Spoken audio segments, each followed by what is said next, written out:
कराची में गर्मी की शिद्दत जून के पहले हफ्ते तक बरकरार रह सकती है। चीफ मेट्रोलॉजिस्ट सरदार सरफराज के मुताबिक बलाई सतह पर मौजूद हवा के ज़ायद दबाव से मुल्क के अक्सर मकामात हीट वेव के लपेट में हैं।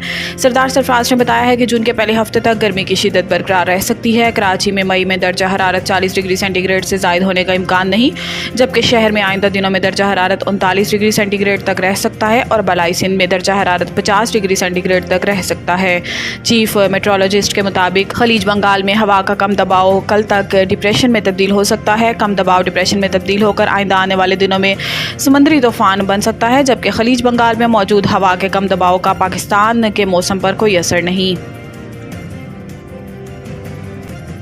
चीनी की कीमत में इजाफा किसी सूरत कबूल नहीं। वज़ीर-ए-आज़म शहबाज शरीफ की ज़ेर सदारत ख़ुसूसी इजलास हुआ, जिसमें चीनी की बरामद से मुतल्लिक़ मामलात का जायज़ा लिया गया। इजलास में वज़ीर-ए-आज़म को ब्रीफिंग देते हुए बताया गया है कि चीनी बरामद ना हुई तो आइंदा सीज़न में शुगर मिल्स दिवालिया हो जाएंगी और आइंदा सीज़न में 40 शुगर मिल्स बंद हो जाएंगी। ब्रीफिंग में बताया गया है कि शुगर मिल्स ने रवां सीज़न गन्ने की काश्तकारों को 800 अरब में से 760 अरब रुपये अदा किए। शुगर मिल्स ने रवां सीज़न काश्तकारों को अब भी 40 अरब रुपये अदा करने हैं। चीनी बरामद ना हुई तो शुगर मिल्स नवंबर में क्रशिंग नहीं कर सकेंगी। वज़ीर-ए-आज़म को बताया गया है कि इस वक्त मुल्क में 15 लाख टन चीनी इजाफी है। 5 लाख टन एक्सपोर्ट की गई तो 26 करोड़ डॉलर हासिल होंगे। वज़ीर-ए-आज़म शहबाज शरीफ का इस मौका पर कहना था कि चीनी की बरामद का फैसला इक़्तिसादी राब्ता कमेटी करेगी।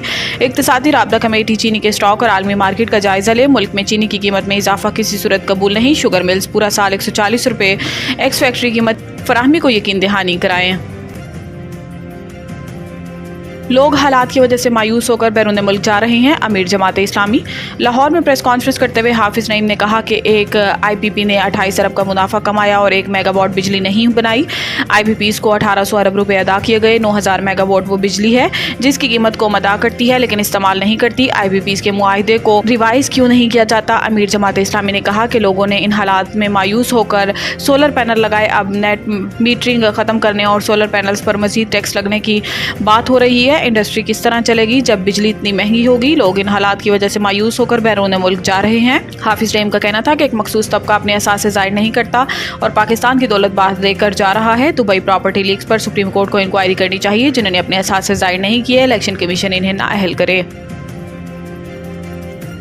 कर्ज अदाफ की पार्लियामेंट से मंजूरी के बाद IMF से कर्ज प्रोग्राम पर मुज़ाकरात होंगे। सराय के मुताबिक IMF वफ्द के साथ पाकिस्तानी हुकाम के मुज़ाकरात का आज आखिरी दिन है। IMF वफ्द के अरकान बगैर किसी ऐलान के आज और कल रवाना हो जाएंगे, जबकि IMF के साथ हालिया मुज़ाकरात कर्ज प्रोग्राम के लिए नहीं थे। ज़राए का बताना है कि IMF ने पाकिस्तान से मईशत के बारे डाटा हासिल किया और डाटा वसूली के बाद मईशत का जायजा लेकर बजट के खदोखाल पाकिस्तानी हुकाम को बता दिए हैं। निजकारी और तवानाई के शोबे के इस्लाहात के अहदाफ से भी पाकिस्तान हुकाम को आगाह कर दिया गया है।